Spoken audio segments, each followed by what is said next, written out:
Good afternoon and welcome. First, before we get started, I want to mention that Chair Banta is sick today, so I am going to run this committee meeting for her, and hopefully she will get well soon. I call this first meeting of the House Budget Review Subcommittee on Primary and Secondary Education and Workforce Development to order. At this time, we'll have Amy call the roll. Representative Baker. Representative Bojanowski. I'm here. Representative Lewis. Here. Representative Raymond. Representative Petrie. Chair Riley. Here. First of all, we will have the career and technical education folks to please come to the table. And once you get up, if you could go ahead and introduce yourself for the record, we'd appreciate it. Obviously, make sure you hit the green button to... Yeah, I think it's already on. Dr. Beth HARGIS. I'm the Associate Commissioner of Education within the Office of Career and Technical Education. Good morning. I'm REGAN SATTERWHITE. I am the Executive Advisor at the Office of Career and Technical Education. Did you get half of that? I think we got you. John Sanders, and I'm a principal at Franklin County Career Tech Center as well as the coordinator for CTE for the district. Thank you guys for coming, and go ahead and proceed. Good morning, and thank you so much for your time today. We are happy to have the opportunity to share the positive news that we're getting regarding the CTE funding that was included in the 2022 biennium budget. So to start us off, we'd like to share some data points demonstrating the benefits of career and technical education. During the 21-22 school year, 71% of secondary students were enrolled in a career and technical education course, and 43% of those CTE students were concentrators, which means that they had at least 2 credits transcripted.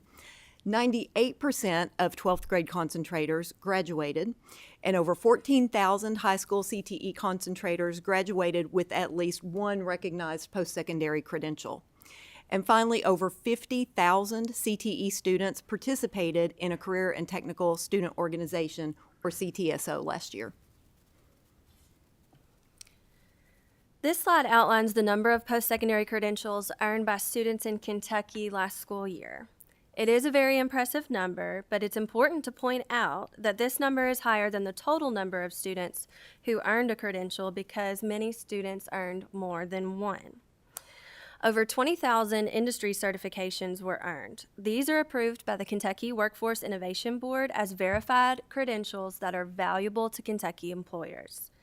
Kentucky students also passed over 20,000 end-of-program assessments, or like we call EOPs. The EOPs are assessments aligned to the concise program standards for the CTE pathway in which students are enrolled. They are identified by Kentucky employers and are also associated with post-secondary articulation agreements at our colleges and universities. Finally, last year, around 300 track apprenticeship certificates were earned. TRAC stands for Tech Ready Apprentices for Careers in Kentucky and is a business and industry-driven program designed to provide a seamless pathway for students to enter the workforce. After getting its start here in Kentucky, TRAC has now been adopted on a national scale. So starting in 2014, there were 2 extensive analytical reports regarding Kentucky's career and technical education system. The first report was compiled by the Southern Regional Education Board and urged the importance of a study focused on identifying funding priorities and formulating recommendations to create an adequate and more equitable funding system for all of career and technical education programs. And from that, an in-depth analysis conducted by Thomas P. Miller and Associates provided 7 recommendations. The first recommendation was to establish a base funding for CTE on state goals and business and industry needs. And we've begun this process by establishing and utilizing business and education alignment teams, or what we refer to as BETH teams, for each of our CTE programs and pathways. Regarding Priority 2, at the request of the State Board, a CTE legislative task force was created in 2019, which helped explore ways of funding and local and state operated programs equally. priority number 3, and we're very thankful for this one. Thanks to the General Assembly, adequate funding was achieved in the 2022 state biennium budget. And then for priorities 4 and 5, we are looking now to create an ongoing, proactive, intentional process of funding and updating large equipment and to allow locally operated centers to set a budget for the entire school year. Again, last year's budget bill provided funds to assist with the equipment upgrades. And the last 2 recommendations, which are to consider an additional per pupil funding formula weight tied to state prioritized occupation and program areas based on state and regional industry needs. And along with exploring CTE formula funding, this is what we are currently working on. As Dr. Hargis mentioned, the 2022 budget bill addressed the most important hurdle of CTE funding, which was adequacy. House Bill 1 appropriated a $58 million increase to secondary CTE. For the first time ever, all CTE programs in Kentucky received funding. As you can see from this slide, the number of schools that received funding increased from 96 to 316. This sent a message to CTE educators, students, and parents, as well as businesses and industries, that their legislators support them. Okay, this chart shows some updated figures as a result of the increased funding. One thing to point out is a title change in the 3rd column from similar charts that you may have seen in prior presentations. It went from LAVEX, which are also known as Local Area Vocational Education Centers, to local CTE programs. And the title change was enabled due to the increased funding received in the 22 budget. The budget allowed, again, all CTE programs to receive funding regardless of their location or the governance of the program. So for the first time, students across the state, regardless of where they received their instruction, had access and have access to the same high-quality resources. This has revolutionized CTE funding in Kentucky and really provides a win for all taxpayers. This slide provides examples of purchases that have been made as a result of the funding. The list is certainly not all-inclusive, but it's quite diverse, and all of these expenses are necessary to ensure that programs are current with business and industry standards and that students have the opportunity for the skill attainment expected by the workforce. However, without the funding provided in the 22 budget bill, many of these purchases would have not been possible, and the results of that would have been instructors struggling to provide the necessary education. The majority of teachers in schools who received funding this year did so for the first time ever. As a former culinary arts pathway teacher who had to fundraise for every dime of consumables and equipment that I used in my classroom, I can't tell you how much this would have meant to me in the classroom. It should be the expectation that teachers have the materials and equipment they need to adequately prepare our workforce, not the exception. In order to determine the effectual impact of the funding, our office conducted a survey of CTE teachers across the state. The survey asked them what needs had been fulfilled as a result of the additional funding and how it had positively impacted student achievement and relevant instruction. We wanted to hear from the teachers directly. 130 teachers responded to the survey. We were very pleased to find that our suppositions were validated. One teacher said, "The additional funding this year greatly impacted our program, and we are already seeing growth and increased involvement this year as a result. If these funds are provided in the future budget years, I have no doubt that our program will grow by leaps and bounds. We will be better able to provide quality instruction through updated curriculum and laboratory equipment. It is my hope that we continue to get these funds in years to come so that we can continue to put a focus on career and technical education and better prepare our students to be college and career ready when they graduate." That's just one statement. We have many more from the survey and many more that we've received from the field. I wish that we had time to read more, but it is evident that schools are putting their funding to good use, and they're grateful for what it has helped them do for students. We'll be turning it over in just a moment to Mr. Sanders, who is the principal of the Franklin County Career and Technology Center and also the CTE coordinator for Franklin County Public Schools, and he'll be able to give you a firsthand perspective. But before I do hand it over to Mr. Sanders, I want to show what one biennium year of funding has been able to do for a single pathway to enhance that program and provide opportunities.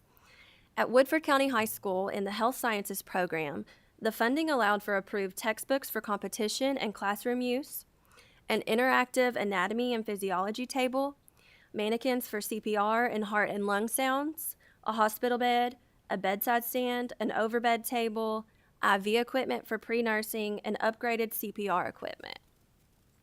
At Bryan Station High School in the Media Arts pathway, it allowed them to update computer labs with industry-level equipment, to purchase a full set of classroom cameras, to upgrade the teacher computers to industry-level standards, and purchase new recording equipment for the program's weekly news broadcast. And so with that, I will turn it over to Mr. Sanders to talk about what the funding has done for the students of Franklin County. All right, thank you. I'm going to do my best to kind of paint a picture of what it is, boots on the ground, as far as in the school and how it's benefiting our students. This is year 22, I guess, that I've been involved in career and technical education, from the classroom to directors and principals in both state centers as well as local. And very passionate about career and technical education in general. It was great for me, and it's great for a lot of kids. And like we were speaking earlier, I can remember doing fundraising, and even our welding departments, that we would get donated metal that, they'd have to grind the rust off before they could weld. So I would personally like to thank the General Assembly for the funding that we have, and I can assure you that it's made a huge difference. As you know, there's a huge shortage in skilled trade, and that's what we're here for. We're here to develop those students. And I think this is a huge step that we've taken in this funding, so that we can equip students with the same tools and equipment that they're using out in business and industry. So I'd like to just go through a few things that we've done within Franklin County schools. And one thing that we mentioned is it's not just the LAVEC funding that's been in the past. So ag programs are funded, family consumer science programs are funded. And so one thing that we've done is we've been able to build 2 new greenhouses, or in the process of building 2 new greenhouses, and updating our aquaculture facility. So those are at both the high schools here in Franklin County. We purchased a virtual welding simulator, which is amazing. And even though I was going to say this at the end, but if y'all ever get a chance, please come by the Career Tech Center in Frankfort. It's just up the road. I'd be glad to take anybody on a tour and see some of this stuff, because seeing students use these things compared to me talking about it is 2 totally different things. But the welding simulator is amazing. It's actually 2 separate simulators, and students can do all the processes, cutting processes, pipe welding. And it really, it's safer for, say, a freshman student to learn virtually before we put them out in the shop. So that's been a huge benefit. At one of the local high schools, we are using those funds to update their culinary kitchen. We also, our welding program has started, and we've always talked about, and here in Kentucky, we need pipe welders. Pipe welders is a huge, there's a huge need for those. So pipe welding is an expensive process. Pipe's expensive. TIG welding is expensive. So we haven't in the past been able to have that exposure to teach our kids pipe welding. So with these funds, we've been able to get equipment so that we can now teach these students pipe welding. And even better than that, we've partnered with Campbellsville University, and we now have the first accredited night program with Campbellsville, to where students can get certified in pipe welding at our facility. So it's just been huge, huge asset. Our automotive program, the funds were used to replace several pieces of equipment in there that dated back to the the 80s, the early 80s. And, you know, that's important because you go out to a Mercedes dealership, they're not using 1980s tire changers, you know, so they're getting trained on the same tools and equipment that they're going to use out in business and industry. And just basic needs, you know, textbooks, online curriculum. So the funding has really been a game changer, and I can tell you firsthand, talking to other principals, teachers in other districts, this is a very exciting time in career and technical education. And, you know, the economy, the workforce, they need these students. And by having this funding and being able to get these equipment and send students on CTSO trips, like, it's just been amazing. So again, I honestly thank you, and I know that comes from other principals and superintendents around the state. So that's all I have. All right, so finally, you know, I hope that you've been able to see, you know, the benefits of the funding and how grateful we are for that. So the question is then, where do we go from here? And it's critical that we're able to sustain this funding going forward. So it's our vision to develop a unified funding formula that funds all programs in an equitable manner. And this formula would not only account for the number of students enrolled in a program when allocating the funds, but would also provide incentives to schools who implement measurable indicators of high-quality CTE programs of study, which we'll briefly introduce on the next slide. So the National Association of Career and Technical Education, ACTE, has developed a comprehensive and research-based framework around the 12 elements that make up a high-quality CTE program. So utilizing this framework, we plan to develop an equitable performance-based funding model, which also takes into account per-pupil funding. These high-quality elements are excellent guidelines to drive the future funding model. However, we do know there is still quite a lot of work to be done in order to figure out how to determine and how to quantify these elements within programs, and we're excited that we've started this important work. And so just as we wrap up, we would like to extend a personal invitation to each of you. A week from today, we'll be hosting the first ever Kentucky CTE Showcase. This event will take place on February 21st in the Capitol Rotunda from 1:30 to 4 p.m. We are thrilled that it will include a proclamation of February as CTE Month, and that House Education Chair James Tipton will also be providing remarks. We know this is session and that many of you are very busy, so we hope that as you are on your way to the session that afternoon, that you will be able to take a tour of the displays. We have 32 schools that will be set up on the mezzanine level.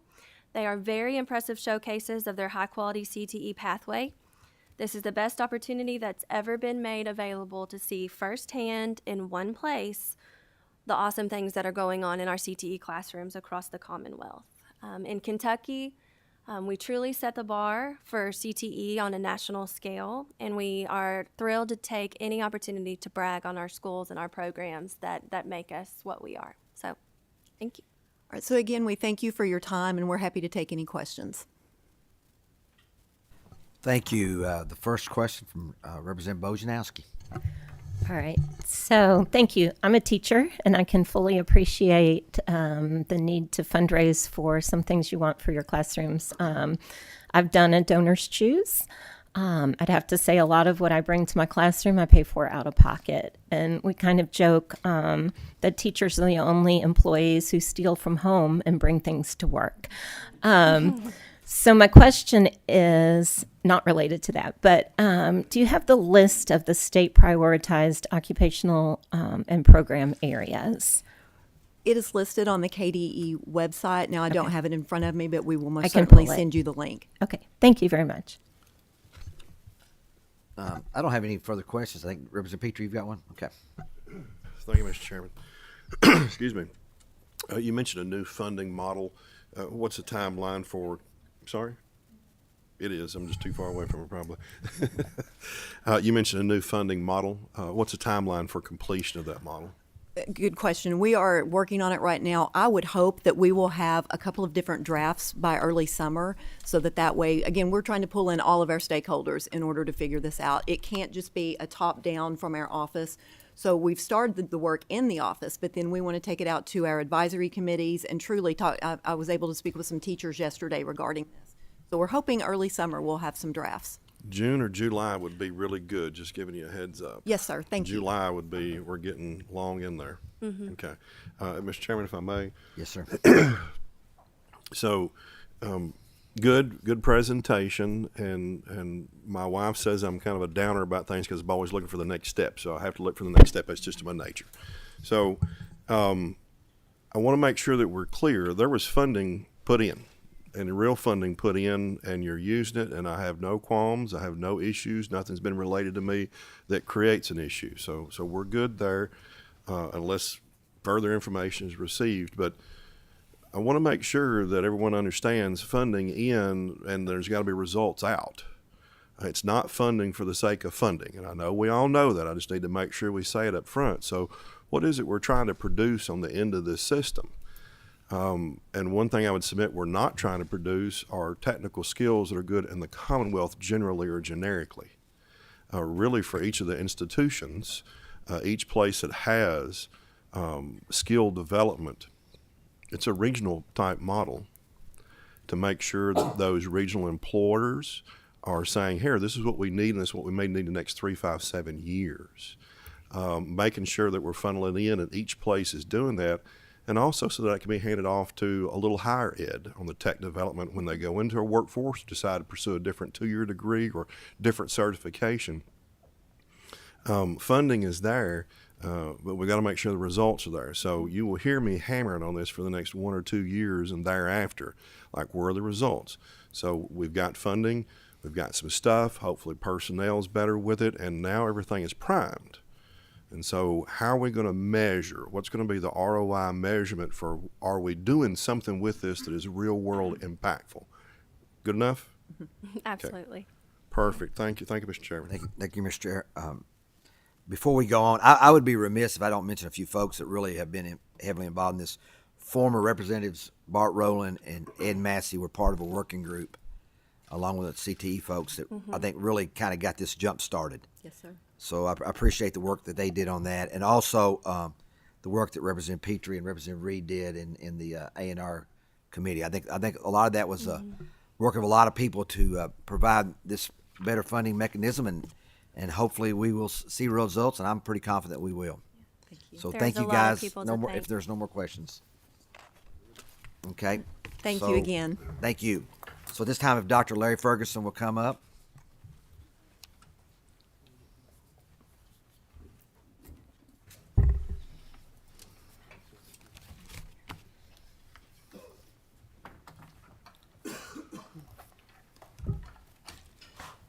If you could introduce yourselves for the record and proceed.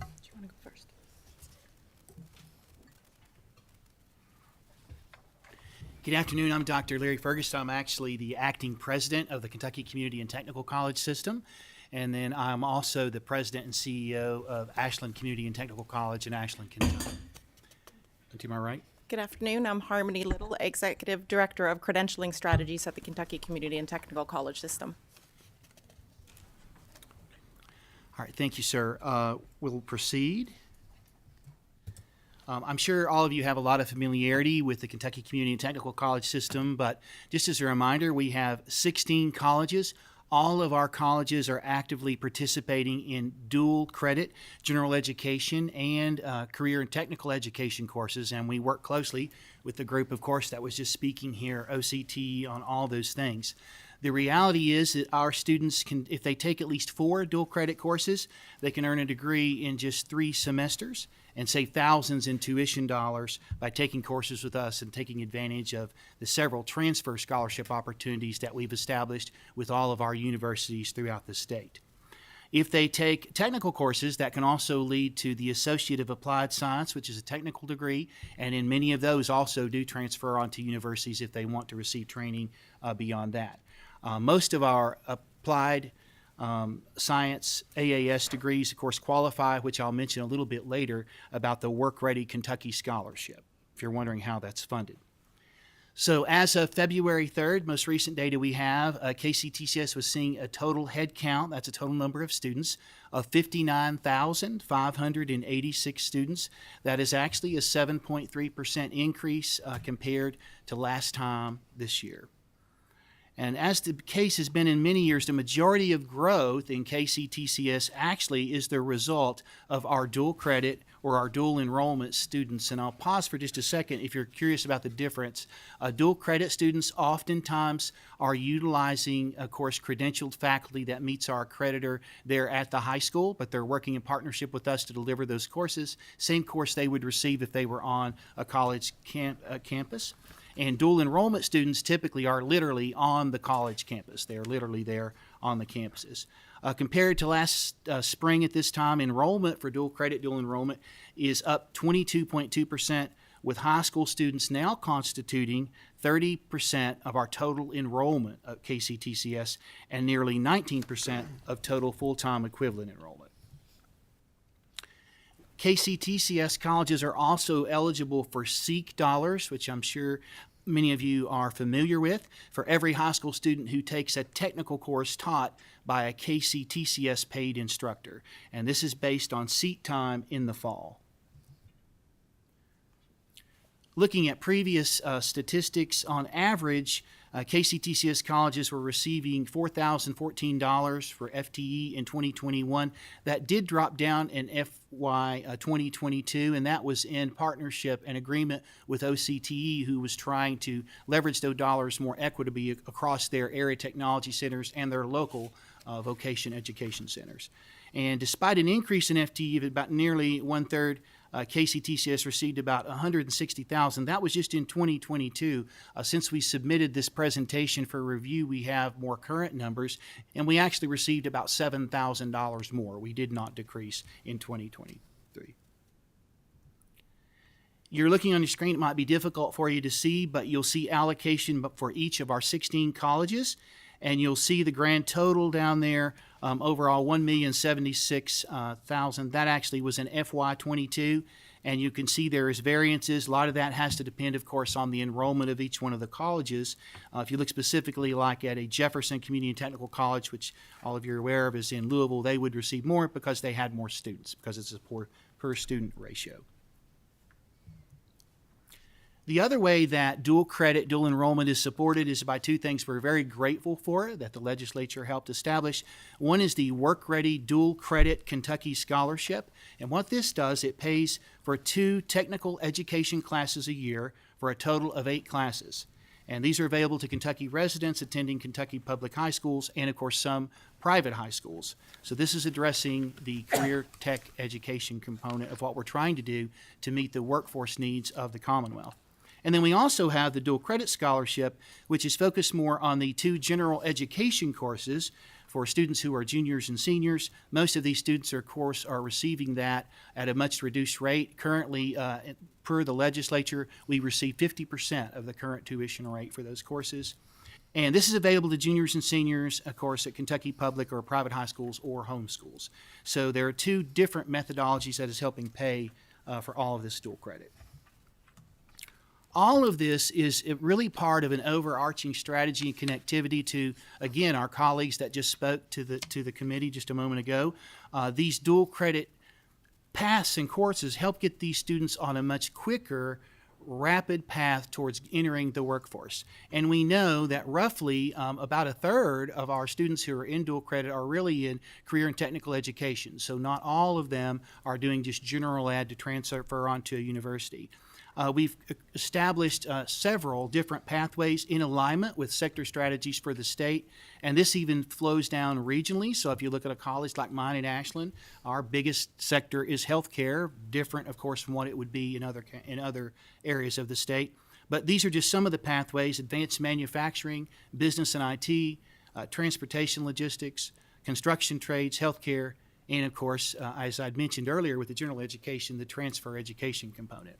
But overall, the work that we're doing, I think, is going to help move Kentucky much further towards providing the workforce that we need to be successful in the future, both from an economic and a community development standpoints. As many of you know, I'm sure you've seen before or seen the numbers related to workforce participation. And the way we've got to get these folks for all these vacant jobs that we're seeing with low unemployment is the skills that they need to enter those jobs. And the majority of them, research from different entities has highlighted to us, really will require a 2-year degree or less. It could be a diploma, a certificate, or in regards of something like CDL, 4 weeks. But all of those things could lead quickly to employment and make sure we're meeting those needs of the workforce. But that's my presentation. Be glad to answer any questions that you might have. Thank you, Dr. Ferguson. Any questions? Representative Petrie? Thank you. Very good. On each of the topics that you pulled up today, especially the dual credit and the tech credit, if there's any recommendations about how to streamline and make that better, whether it's been bottlenecked in some way or just not as responsive to current student needs and y'all's needs, please let us know as quickly as possible. And as with everything, data and analysis. So no anecdote, but data and analysis. And then if you were in the room earlier when I spoke to the earlier presenters about looking to regional employers and find out what skills are needed in areas, that's in spades with y'all. That's on steroids. Well, I really appreciate that, Representative. You know, I really liked your comment earlier to the previous group as well. You talked about the regional approach to that. And as you all know, the economies are regional, and so the needs that I've got in Ashland are different than what's in Bowling Green to meet that workforce. They're just different. So I think that it's very important that when we look at process, we need, of course, some fundamentals and things that are going to make the process work for everyone, and as to your point, make streamlined, less bottlenecks to make it much cleaner. But then again, we have to be cognizant of those regional needs to make sure that we're successful. Yeah, I look forward to any recommendations you have. Please get them to us early, data and analysis, and then I look forward to speaking to you hopefully in the near future, Right. and we can go over a good overview of everything. Yes, sir. Thank you. Yes, sir. Thank you. Any other questions? If not, Dr. Ferguson, thank you for your testimony. Appreciate it. Thank you so much, sir. And at this time, we'll have the group with the Jobs for American Graduates, better known as JAG, program, come up to the table.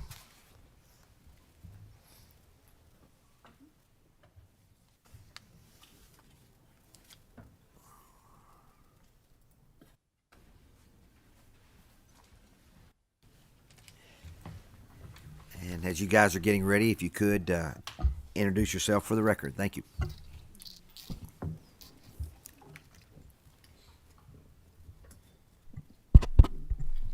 I'm George, excuse me. I'm George Stafford, a co-executive director for Jobs for America's Graduates, Kentucky. Marcie Hanson, co-executive director of JAG Kentucky. And I'm Sophie McCoy, the JAG Kentucky Career Association president. I think you went off. Oh, okay. Should I do it again? No.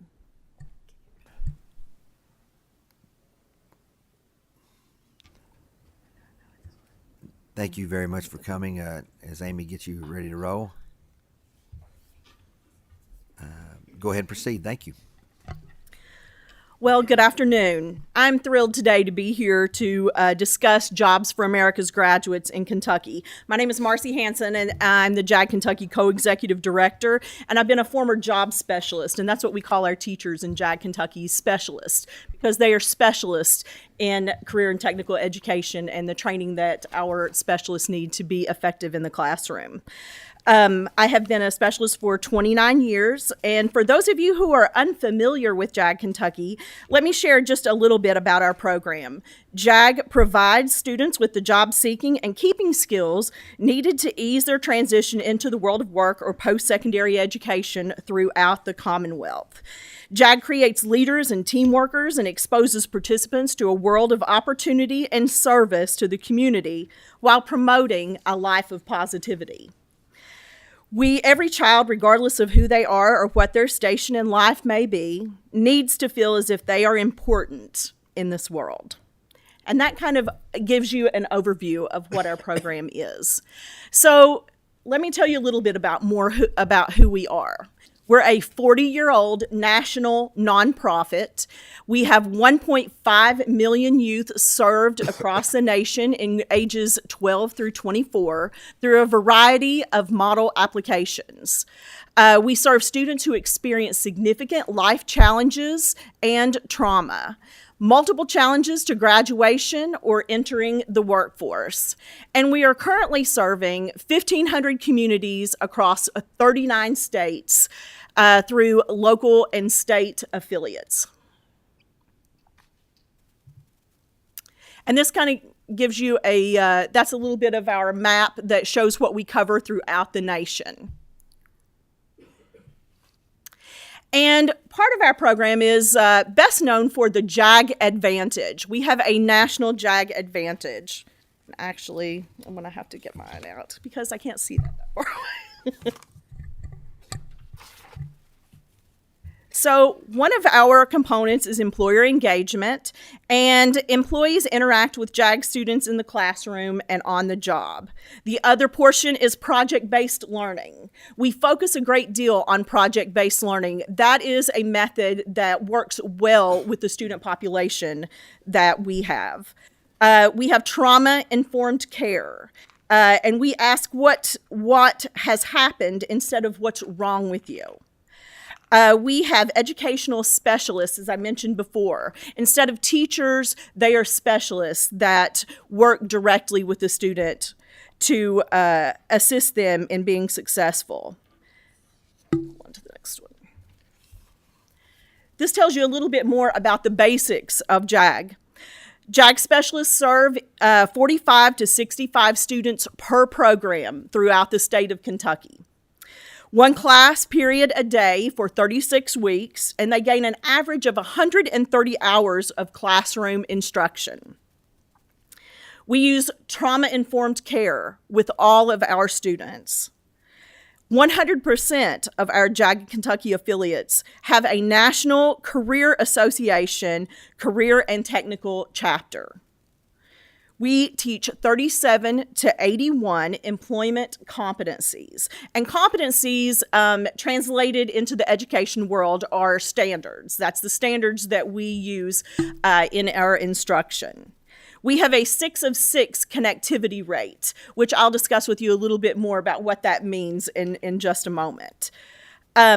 We focus on engagement, employer engagement and job development, activities, including guest speakers, job shadowing, field trips, mentoring, academic remediation, service learning, and community-based projects. We feel like a very important part of JAG is for the student to learn to be a contributing member of the society that they live in and to be able to give back to that community. Once they start understanding that living in a community is investing in it and being a part of it, they start to produce so much more and gain that ownership that's needed in today's world. We have coordination with case managers and service providers so students receive necessary support outside of the classroom. And motivation, that's the biggest thing that we see in JAG, motivation. Our students are motivated to do better. We have a career association where students develop, practice, and refine employability, leadership, and team building skills. We have 12 months of follow-up after support services after graduation. So when a JAG student, they could be in high school for 4 years and be in the JAG program for 4 years, even technically 6 because we do have middle school programs. Then after they graduate for a year, we follow them up to see what kind of a transition that they're making into post-secondary education or the world of work or whatever it is that they choose to do. If they are not moving toward the world of work, then that's part of our specialist job is to help promote them into actually seeking some kind of post-secondary training. It gives a sense of belonging. Members are part of a JAG team. I always kind of say that we are Team JAG Kentucky because I do believe that it's so important to be a part of a working team because wherever you go in life, you have to be a successful team, whether it's in the classroom or on the court or wherever it may be. The world of work is no different. And we have improved outcomes through enhanced services. So let's look at our numbers. So in 2023, JAG Kentucky served 3,985 students in 69 high schools, middle schools, and alternative schools, located in 40 counties and 46 school districts across the Commonwealth. We have 56 high schools, 7 middle schools, and 6 alternative schools. 95.82% of our students are economically disadvantaged. We have barriers. Every student that is enrolled in JAG has to have a minimum of 6 barriers. For 69 programs, our average is 11.1 barriers. Students in follow-up, so right now, throughout the state of Kentucky, in the programs that we had for last school year, for the class of 2021, we are following, or 2022, we are following 735 students. So this is our performance outcome. JAG National uses these following 5 categories to measure achievement. So from the class of 2021, which is our year that we have completed our follow-up, we're in 2022 right now, so we're in the process. So our program right now, our graduation rate for the last 2 years, well, actually the last 9 years, have been 100%. The employment rate for the class of 2021 is 84%. So we have 84% that are employed in either part-time or full-time employment. For full-time, 78.49% of our students are full-time employed. So they take all of these things together in combination with further education, and they get our total positive outcomes. So for JAG Kentucky, across the national network, and you can see we're far exceeding JAG national standards, we are at a 91.45% total positive outcomes, whereas JAG's national standard is 75%. Our further education rate is 54.67%, and JAG Nationals is 35%. So you can see in each category, we are far exceeding those. We have also, if you'll see in the boxes to the right, those are the national standards that have been assembled. And the employment rate is 16.9%. And our full-time employment in gender, the JAG female graduate employment rate is 78.53%, and the national rate for females is 28%. Males, 39.47%, but in JAG, it is 85.78%.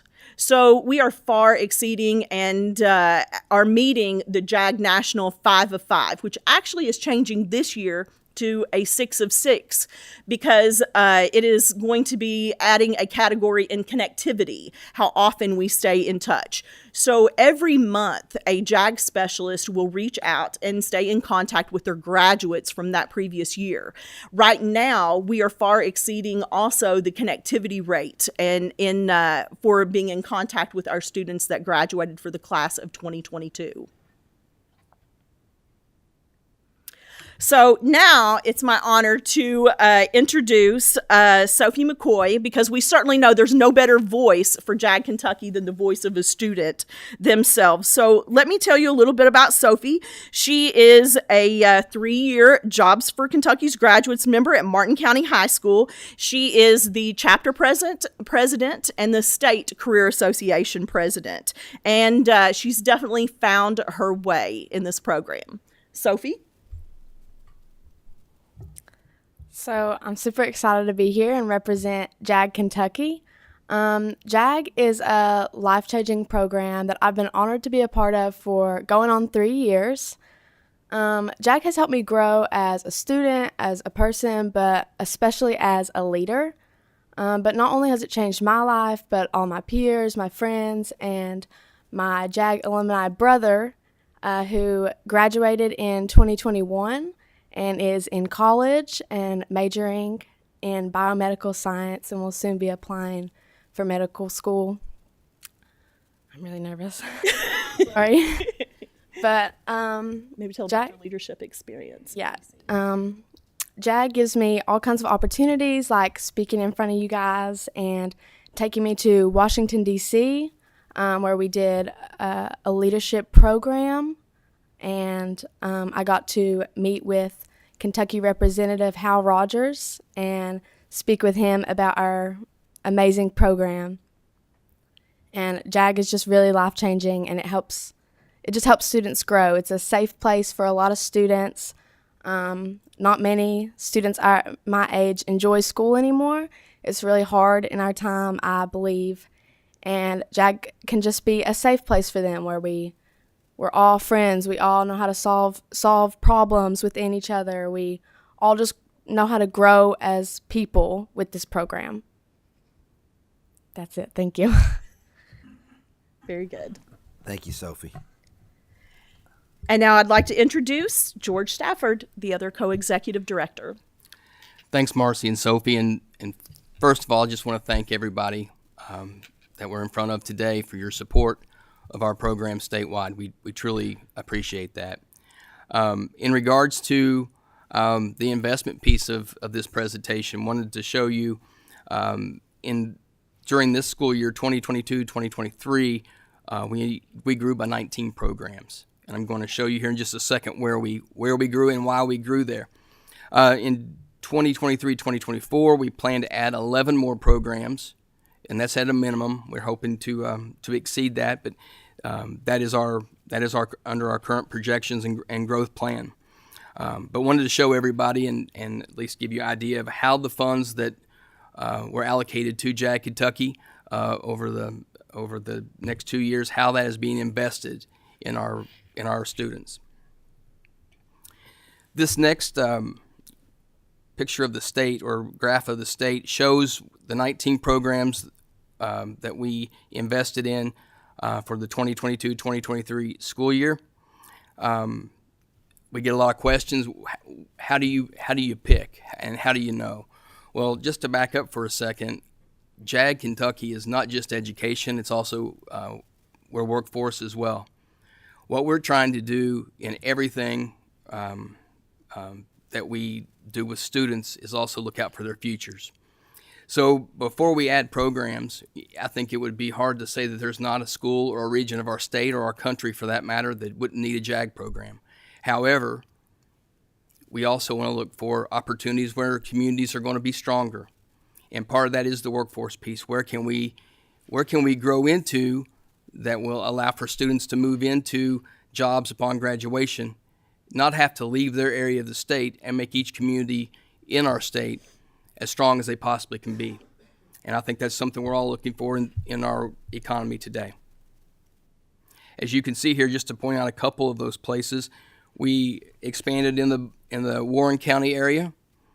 We expanded in the Daviess County area, as well as Hardin County. All of these, as most of you, and all of you know, not most, know there are all kinds of opportunities, great news of new businesses and manufacturers coming to these areas, including the Ford battery plant in Elizabethtown. So we are trying to gear up for a workforce that is learning in the classroom, as Marcie mentioned, but also trying to fulfill the needs and wants of our students as well. What you'll see here is our projected growth for those 11 programs. Some of you we've presented in front of before, and we had a plan for year 3, and we had planned to go into Jefferson County. Unfortunately, they were not ready to start adding JAG programs at this time. So we decided that we're going to come back to them in FY26 with those group of schools that we were looking to move into. And so we skipped ahead into our year 4 plan of growth, which is the counties outlined here. And as you can see, some of the reasons we selected the county, some of them are from flood disasters. We're applying for our ARC grant for the Appalachian region of our state, along with 8 other JAG states, or JAG affiliates, that is. Also, counties that have shown interest in other counties of economic growth. And the impact that I think we're all looking for is We're serving another 1,700 students, or a little over 1,700 students with the funds that were allocated to JAG Kentucky, bringing us to a total number of students served of 4,620. Again, I can't say this enough, is every time we open a program, we look at the community, and we want to make sure that the community is involved, not only for the students' sakes, but for, again, the local business, local leadership. One of the great things about JAG is we teach our students to buy into the communities. We do that through the service projects and the different things that we do outside the classroom, which again is creating a buy-in to the community, a buy-in to their school, and understanding why where they live is important, so they become that good citizen that we're all looking to see in our communities. Here's an example of who we work with. We always want to thank our partners, but in Scott County, we have Toyota as a partner where they help support our programs. We're building a pipeline with them currently from the Scott County schools into the plant in Georgetown. Archer Daniels Midland up in Northern Kentucky, where we work with them. They help support our programs, and we're looking to move into Northern Kentucky in the very near future, next year if our plans work out. And also AT&T, the Kentucky Chamber, couldn't say anything but great things. They've been so supportive of us. And then the Office of Vocational Rehabilitation, where we get support as we're a fee-for-service organization that we bill for the services we provide in the classroom. And kind of summing this presentation up, again, I want to say thank you. I want to say thank you for our students. Thank you for the success that we have. We've been able to grow because of this appropriation of dollars and funds to our organization. Students like Sophie and throughout our state need this program. They need it now more than ever. Our employers are telling us this. We need to see more JAG programs. We want to have more students like Sophie come and apply, because they can see that, you know, in a lot of our students, other students who are now in the working world, as Marcie mentioned, you can tell that there's a difference between the JAG graduate and just the regular student graduate. They're ready for the workforce, and we're excited about that. And we're excited for Kentucky because of our students, and we're happy to take any questions at this time.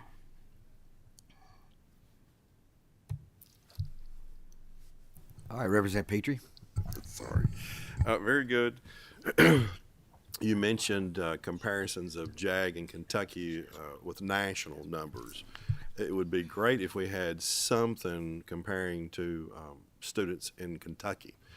So we have a population with certain challenges, with certain assistance and certain outcomes. It would be interesting to me to know how that compares with other Kentucky students when they come out of high school. What are they doing? We may not have longitudinal data for a year thereafter, but something to show where everyone has gone, just something. Don't know if it's possible, but that would be very good. It'd be useful. Does that make sense?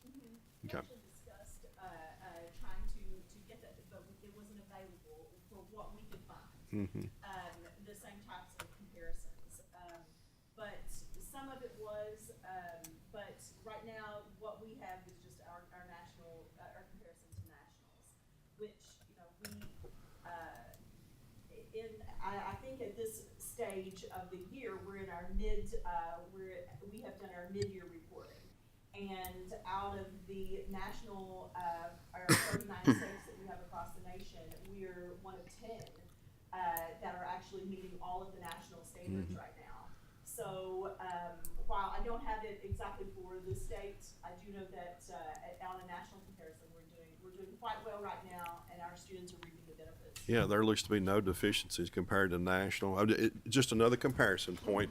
If it could be developed, that would be great. If you can't, it doesn't mean it's going to be bad mark. It's just very informative if we can say in-state what's happening. Thank you very much. And Representative Petrie, just you can refer to slide, I'm not sure what the number is, but in this, I'll just say in this slide, this is the type of information that we're hoping to be able to provide, but there was a study done by the Bureau of Labor Market Statistics Employment in 2021, and it showed that it was about, as far as the unemployment rate, our students were doing about, well, it's about half in regards to if you look at it percentage-wise, that we're We're doing better if you look at 16.9 versus the 8.3. And then also the graduates from male and female are also broken down there as well. Yeah, it might be something if you could tag up with an interested legislator that they could work with you with KY stats and see what could be pulled Absolutely. From their angle for comparison. Thank you. Thank you, Representative Petrie. Representative Bojanowski. Yes, thank you. I think one of the most powerful things that you do is you follow children or young people and work with them after graduation. I wrote my dissertation on the transition to adulthood for children with disabilities. And when you graduate from high school, it's called a cliff. You fall off a cliff of what kind of supports you receive. And so I think that that's a model that we might need to incorporate into some of our other programs. I do have a question kind of following up with Rep. Petrie and data. I've heard a concern that a lot of JAG graduates end up working in fast food or Walmart, something like that. Do you have a report of the employers for which these graduates are working and what type of position, whether it's just an entry level or kind of a career pathway position?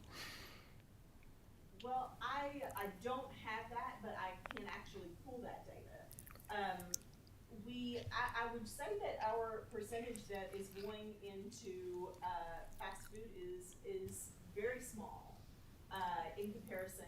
The full-time employment that we have, and I can speak for the district where I'm from, Martin County, and in Martin County, if you all are familiar with that area, we don't have a lot of economy. It is very small, but the number of students that we have that are moving into fast food is minimal. Employers want students who have the understanding to be team workers and to be leaders, and that's the great thing that we teach in JAG Kentucky, the powerful thing that we have that so many others do not. Not that there are not so many other great organizations out there, but we really try to emphasize on the power of working as a team, of being able to go wherever it is that you go in life, whatever job that it is that you can be a part of a working team, and that you understand that sometimes you can't always be that leader, but sometimes you have to be that follower. So I really, and I guess that's a little bit off of what you asked, but I can pull that data. I do not feel like we'll see a large number that are in fast food. I'd be very interested. Thank you. And James Heckman, Nobel Prize winning economist, would agree on how important soft skills are. Absolutely. If I could just add one other piece to that is, we, as I showed, we are working with Toyota, ADM, and some other companies, KU in southeastern Kentucky.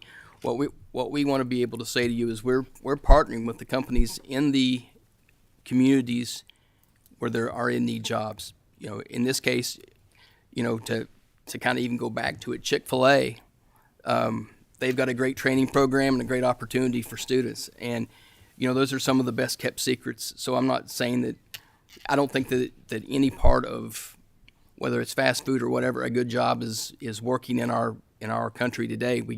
I think at some point there hasn't been enough who actually go out and will actually fill out application or submit that application, and we need more of that. So if they're starting out at Chick-fil-A or McDonald's or wherever that is, where they're ending up is the most important thing, which is a very important piece to our community and a successful human being. Thank you, Representative Raymond. Thank you. You mentioned that the students you serve in Kentucky have an average of 11, is it barriers or obstacles, that term? I was wondering if you could run through those so I can understand specifically what sort of metrics the students are bringing, and then how specifically JAG's helping them overcome them. Or I'm trying to understand, is it more of the mindset, education, motivation piece for them to change their own lives later through work, or are they getting concrete support around some of those barriers?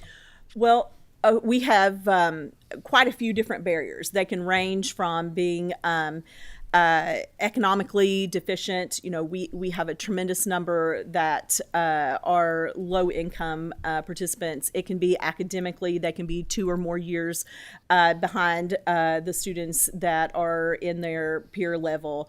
It can be attendance. It can be foster care. It can be a one-parent family, a no-parent family, homelessness.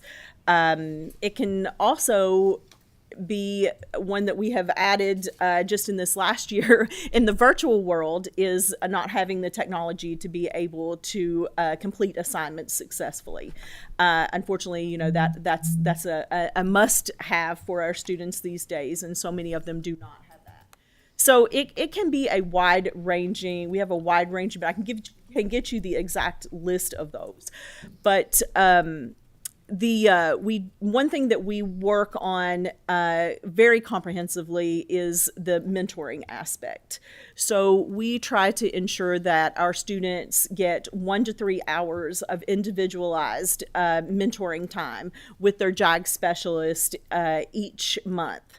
We want to make sure that, you know, not just that the specialist isn't there just teaching the class, but they are also working with them individually to understand what those barriers that they have are and try to help them meet the needs of those and then be able to overcome whatever it is that they have in front of them. You know, sometimes there's things that they can't overcome, but most definitely there are quite a few that with the right kind of guidance and direction that they can.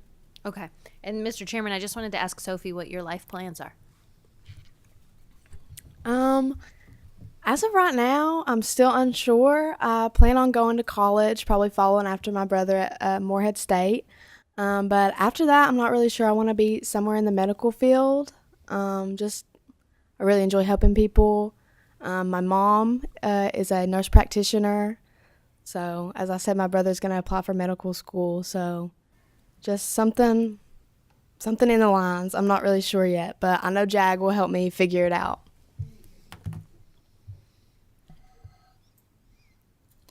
Thank you. Sophie, for somebody who's nervous, you did a good job. Thank you. And with no further questions, that ends our presentation. The next meeting will be held on Tuesday, February 21st, 2023, and we will hear representatives from the Education and Labor Cabinet speak on the Workers' Compensation Program. I'd like to thank all of our guests for their presentations. Appreciate it. Seeing there is no further business before